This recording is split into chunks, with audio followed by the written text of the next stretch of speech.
أعوذ بالله من الشيطان الرجيم بسم الله الرحمن الرحيم سبحان الذي أسرى بعبده ليلا من المسجد الحرام إلى المسجد الأقصى الذي باركنا حوله لنريه.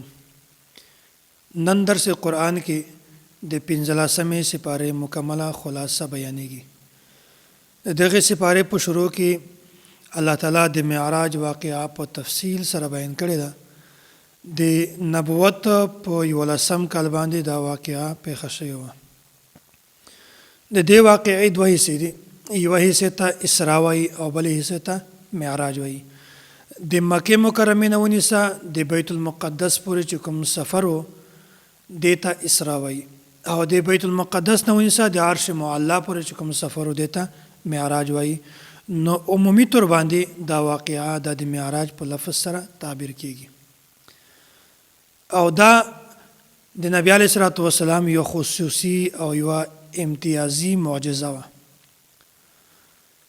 دا سفر چې کوم دا نبی علیه الصلاة والسلام ته جسمانی شوی و، روحاني نه و شوی.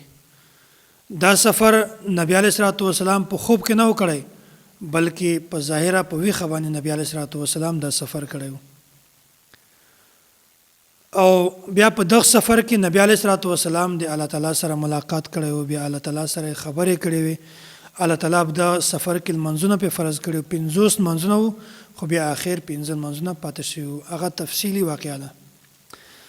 او بیا په دغه سفر کې الله تعالی نبی علیه الصلاة والسلام ته 3 قسمه هدیه ورکړه. اول خو دا خبره ده چې کوم یو سړی چې مشرک نه وي، ډېره زیاته ګناه وکړي، الله تعالی به بیا هم د کله نه کله معاف کوي. او دومره خبره دا ده چې د سوره بقره آخري آیتونه دا هم نبی علیه الصلاة والسلام ته په دغه موقع باندې الله تعالی ورکړل. او درېمه خبره دا ده چې الله تعالی په دغه موقع باندې نبی علیه الصلاة والسلام ته 50 لمونځونه ورکړل، خو 50 کې 15 پاتې شول. بیا په دې نه مخکې الله تعالی د بني اسرائیلو تذکره بیان کړې ده، وایي دوی به 2 وارې سرکشي کوي او 2 وارې په دوی باندې عذاب راځي، تکلیف راځي. وقضینا الی بني اسرائیل فی الکتاب لتفسدن فی الارض مرتين. بني اسرائیلو به پیغمبران ناحق قتل کول، او بني اسرائیلو به شرک کو او بت پرستی به کوله، او داسې تورات په دا کې به تحریف هم کو او شرک به هم کو. بیا داسې وشول چې په دوی باندې الله تعالی د بخت نصر دا مسلط. بیا یهودیان قتل کړل او بیت المقدس بالکل ختم کو، او ډیر زیات کسان په زرګونو کسان دا قیدیان کړل، او بیا تقریبا 80 کاله دغه یهودیانو د غلامي ول ژوند تیراو. بیا بخت نصر د ځان سره یوړل او بابل مقام ته هلته وخت تیري کوله. بیا الله تعالی داسې وکړل چې یو وخت بیا دوی ته یهودیانو ته الله تعالی خوشحالي ورکړه، د زمان یې ورکړل او مال یې ورکړ کثیر تعداد سره. او بیا داسې وشول چې دوباره بیا د سرکشي اختیار کړله، بیا به یې بتانو ته سجدې لګولې او پیغمبران به ناحق قتل کول او ګناهونه به یې کول، سرکشي به یې کوله، شرک به یې کوو. بیا داسې وشول چې الله تعالی دا یو بل کس ته تیتوس رومي دا په دوی باندې مسلط که او دوی ټول قتل کړل، او داسې یو سره جنګ وکړ. وقضا ربک الا تعبدوا الا ایاه وبالوالدین احسانا. دلته الله تعالی 2 شیزونه بیان کړي دي، یو د حقوق الله او بل د حقوق العباد. حقوق الله مطلب دا ده چې صرف د الله تعالی عبادت کوي بغیر د ریا نه، او حقوق العباد دا مطلب ده چې مور پلار سره ښه سلوک کوي، مور پلار قدر کوي، د هغه عزت کوي، احترام یې کوي، مور پلار ته اوف مه وایي، غلطه خبره مه ورته کوي، کنځل مه ورته کوي، او هغه سپکوئ مه، دې حده پورې چې مور پلار ته خپل لاسونه لاندې کوي، د دې احترام کوي. او بیا د مور پلار دپاره د الله تعالی نه دعا غواړي. بیا مخکې الله تعالی دا خبره بیان کړې ده، امر بالمعروف او نهي عن المنکر. د دین خلاصه دا 2 شیزونه دي. یو د امر بالمعروف، الله تعالی چې د کومو کارو کولو مونږ ته حکم راکړی دی مونږ به هغه کوو، او نهي عن المنکر چې د کومو کارونه الله تعالی مونږ منې کړي هغې نه به مونږ ځان منې کوو. د مشرکینو دا یو بد عادت و چې هغه به خپل اولاد د غربت د خوف نه د یری نه قتل کول. الله تعالی د دې خبرې د تردید کوي وایي تاسو ته هم رزق زه درکوم، د رزق مالک زه یم. لکه څرنګه چې تاسو ته زه رزق درکوم داسې تاسې بچیانو ته هم زه رزق درکولی شم. او د دې کومه عقیده او د دغې تردید الله تعالی بیان کړ. دې نه بعد الله تعالی دا خبره بیانوي وایي تاسې قتل مه کوئ، زنا مه کوئ، دروغ مه وایئ، سود مه کوئ، څوک ناحقه قتل کوئ مه، او د حقوقو خیال ساتئ. داسې د ټول تفصیل الله تعالی بیان کړی ده. بیا بعث بعد الموت دغه متعلق الله تعالی فرمایي وقالوا اذا كنا عظاما ورفاتا انا لمبعوثون خلقا جديدا. منکرینو به دا ویل وایي مونږ چې کله مړه شو او د مونږ اډوکي د خاورې شي بالکل ذره ذره ټوکړې ټوکړې شو، بیا به الله تعالی مونږ دوباره څنګه راپاسوي. دلته دا خبره بیانېږي وایي تاسې که چېرته کاڼی هم جوړ شي یا وسپنه جوړ شي، ورسپینه جوړ شي، د ځان نه ورسپینه جوړه کوي، یعنی که تاسې په خیال کې په دې نه هم مضبوط شوي وي، که تاسې چېرته هغه هم جوړ شي بیا به هم تاسې الله تعالی دوباره راپاسوي. یو چې الله تعالی اول دوباره د انسان په تخلیق باندې قادر ده، بیا دوباره تخلیق خو د الله تعالی دپاره ډېر زیات اسان ده. بیا الله تعالی د مشرکینو حالت بیانوي وایي مشرکینو به د بتانو ته سجدې کولې، د یغو عبادت پې کوو، د الله تعالی سره به شریک جوړو. خو کله به چې دوی د تجارت په غرض باندې د تجارت مقصد باندې بیا دوی سفر کوو، بیا کله په سمندر کې چې کشتۍ یا به خرابه شوه یا به د هوا د وجې نه یا د اوبو د وجې نه طوفان د وجې نه په دې باندې مشکلات راته بیا به دوی رجوع الی الله کوله، الله تعالی طرف ته به رجوع کوله او بت پرستنې به توبې ایستلې او دعاګانې به کولې. خو چې کله بیا الله تعالی دوی د دغې اوبو نه د دغه طوفان نه بچ کړل، دوی بیا خپل د بتانو عبادت کوو. بیا الله تعالی د لمانځه وختونه بیان کړي دي چې 5 وختونه 5 منځونه په تاسې باندې فرض شوي دي. خو په دې کې یو لمونځ ده د سحر وال، هغې ته وقرآن الفجر اقم الصلاة لدلوک الشمس الى غسق الليل وقرآن الفجر. د سحر لمونځ ته د قرآن نه ویلي دي. دغې وجه دا ده چې د باقي لمانځو په نسبت باندې د سحر په مانځه کې ډېر زیات قرات کېږي. د دغه زیات قرات د زیات قرآن د ویلو د وجه نه د سحر لمونځ ته د قرآن نه ویلي دي. بیا الله تعالی د تهجد د لمانځه فضیلت بیان کړی ده. نبی علیه الصلاة والسلام ته حکم ورکړی چې تهجد لمونځ کوه او د تهجد په مانځه باندې دا یوه خبره په ذهن کې کېنوئ. اصل وخت خو دا ده چې کله سړی سحر مانځه نه مخکې راپاسي او 8 رکعاته تهجد لمونځ وکړي. که بیا هم چاته د سحر راپاسېدل مشکل وي، بیا هغه ته پکار ده چې کله بیګت څملي په خوب نه مخکې دی 8 رکعاته د تهجد لمونځ وکړي. بیا ویسألونک عن الروح قل الروح من امر ربي. دلته مشرکینو دغه سوالونه کول، هغه د یهودیانو نه به سوالونه زده کړي وو او دا خبره به کوله. نبی علیه الصلاة والسلام به دا پوښتنه کوله چې روح څه شی ده. بیا الله تعالی دا خبره بیانوي وایي دوی ته دا مه وایه چې روح دا شی ده، بلکې دا ورته وایي چې روح د الله تعالی امر ده او تاسې دغه علم ځکه نشته چې تاسې کې دومره صلاحیت او دومره ذهن طاقت تاسې نشته چې تاسې دغه مفهوم په سمجھ کې کېنوئ.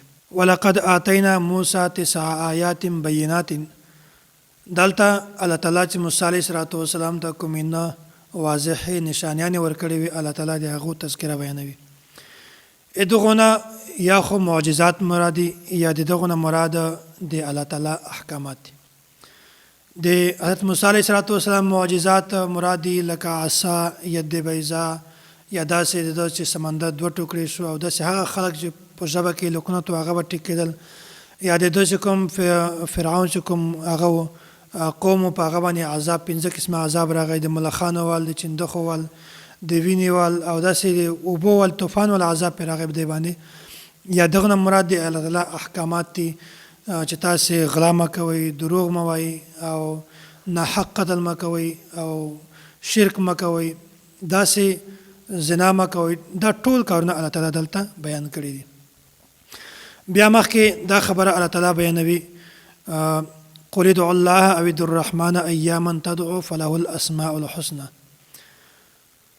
نبی علیه الصلاۃ والسلام یو دعا کوله، بیا په دعا کې د الله تعالی رسول دا خبره بیان کړه چې الله تعالی او رحمان نوم یې هم واخیستی او الله تعالی نوم یې واخیستی. بیا مشرکینو دا ورته ویل وایي ته خو مونږ ته دا وایي چې تاسې صرف یو د الله تعالی عبادت کوئ، ته خو د الله عبادت هم کوئ، د رحمان عبادت هم کوئ. دلته دوی جواب ورکړی چې الله تعالی یو ذات ده، د یو شریک نشته، خو د الله تعالی نومونه دا زیات دي. په کوم نامه باندې ستاسې د الله تعالی نه دعا غواړئ هغه صحیح ده، دا کې هېڅ حرج نشته. بیا الله تعالی مخکې دا خبره بیانوي. نبی علیه الصلاۃ والسلام مخکې په لمانځه کې په زوټه باندې قرات کوو. بیا مشرکینو چې کله نبی علیه الصلاۃ والسلام دا قرات اورېده بیا به دوی ملنډې پې والې. الله تعالی ورته ویانوي وایي ته چې کله قرات کوې دا په سوکه سره کوه، نه بالکل سوکه چې خپل نه پې پوهېږي او نه بالکل دومره تیز چې هغه تاسې ملنډې مذاق دې وړاوي. نو بهتره خبره دا ده چې ته په اعتدال سره، ځکه چې دین دا ټول په اعتدال سره راغلی ده. دا مخکې بل صورت ته صورت کهف، د کهف معنی ده غار. دغه صورت ته صورت کهف ځکه وایي چې په دا کې اصحاب کهف د غار والو تذکره بیان شوې ده. او بیا داسې د مدینې چې کوم یهودو یا د مکې مشرکینو دغه باندې نبی علیه الصلاۃ والسلام نه دا سوال وکړو، وایي روح څه ته وایي، اصحاب کهف څوک وو، او داسې درم سوال یې داسې نه وکړو چې ذوالقرنین والا کیسه څرنګه وه. روح متعلق سوال ځینې وکړو او د اصحاب کهف متعلق سوال ځینې وکړو، د ذوالقرنین د واقعي تفصیل هم د ده نه پوښتنه وکړله. بیا نبی علیه الصلاۃ والسلام دوی ته وویل چې زه به سبا تاسې ته جواب درکوم. او په دغه ځای کې نبی علیه الصلاۃ والسلام انشاءالله دا لفظ نه ووایي. بیا به سبا راغی، نبی علیه السلام بیا ورته سبا زه جواب درکوم. بهرحال وحی بند شوله، 15 ورځې بعد دغه صورت آیت را نازل شو، ولا تقولن لشیء انی فاعل ذلک غدا الا ان یشاء الله. بیا الله تعالی ته د خبرې خوند نه کوي چې دوی ورته زه به سبا تاسو ته جواب درکوم، بلکې الله تعالی ورته بیانوي وایي ته چې کله هم یو کار کوي بیا دا خامخا وایي چې انشاءالله زه بیا تاسو ته دغه خبرې جواب درکوم. بیا داسې وشول چې د دغه د آخري دوه کوم سوالونه دي دغه جوابات دلته موجود دي، او نور سوالونه بني اسرائیل چې کوم صورت ته په هغه کې تفصیل سره خبره تېره شوې ده. د اصحاب کهف د واقعي مختصر خلاصه درته بیانوم. دا یو ظالم او مشرک بادشاه و دقیانوس. دغه به مسلمانان تنګول او دا څو کسانو بیا دا توحید پرستو. دقیانوس بیا داسې وکړ چې دوی به ډېر زیات تنګول به او یو ورځ دقیانوس دا کسان راوغوښتل، خو دوی د ځان د بچ کولو لپاره، د توحید د بچ کولو لپاره دوی په یوه غار کې پټ شول. بیا داسې وشول چې دا 309 کاله دوی په یوه غار کې ویده وو. الله تعالی داسې ویده کړل چې 309 کاله تېر شوي، هغه نه بعد دوی راپاڅېدل. او بیا دوی چې کله راپاڅېدل بیا دوی وږي وو. بیا یو کس ته یې وویل دا ورشه دغه سکې در واخله بازار نه د خوراک شیزونه راوړه. او دا یې ورته وویل چې کله بازار ته ځئ احتیاط کوه چې څوک درنه خبر نه شي.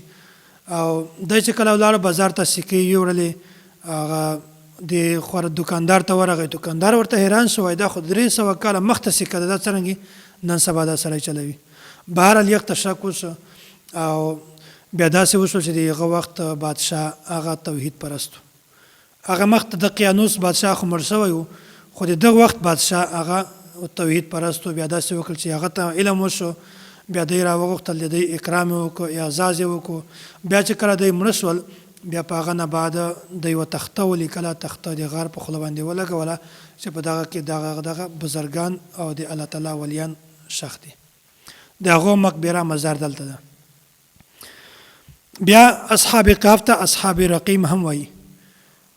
دغه وجه دا ده چې یو خو اصحاب رقیم ځکه ورته وایي چې دغه بادشاه دغه یوه تخته لیکلې وه او دا تخته یې د غار په خوله باندې لګولې وه، او دا یې پې لیکلي و چې په دغه غار کې دغه پلانکی به هغه د بزرګ د پلانکی د الله تعالی ولی ده. دغې د وجې نه دغو ته اصحاب کهف او اصحاب رقیم هم وایي.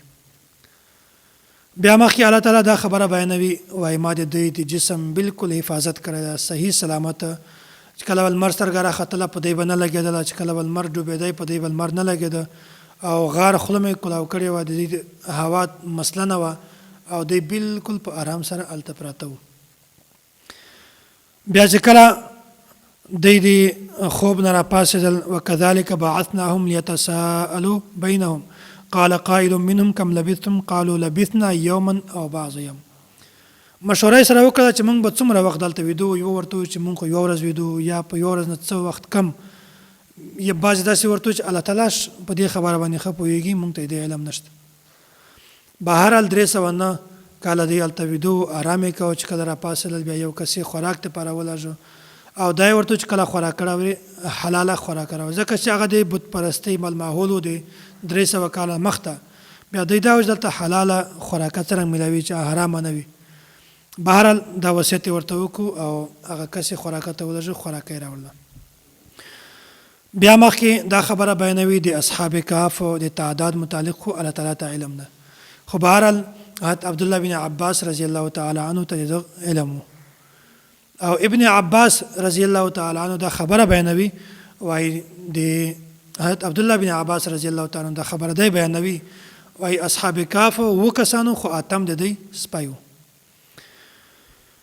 بیا الله تعالی مخکې د حضرت موسی علیه السلام او حضرت خضر علیه السلام دا خبره بیانوي. موسی علیه السلام د نه یوه ورځ چا پوښتنه وکړله چې په دغه وخت کې په ټولو نه زیات صاحب علم څوک ده؟ موسی علیه السلام ورته وویل چې زه یم. او دا حقیقت هم و چې کوم پیغمبر د کوم وخت پیغمبر وي، هغه پیغمبر په ټولو نه زیات صاحب علم وي. خو بهرحال د خبرې الله تعالی ته خوند نه کوله. بالکل مختصر خبره درته بیانومه.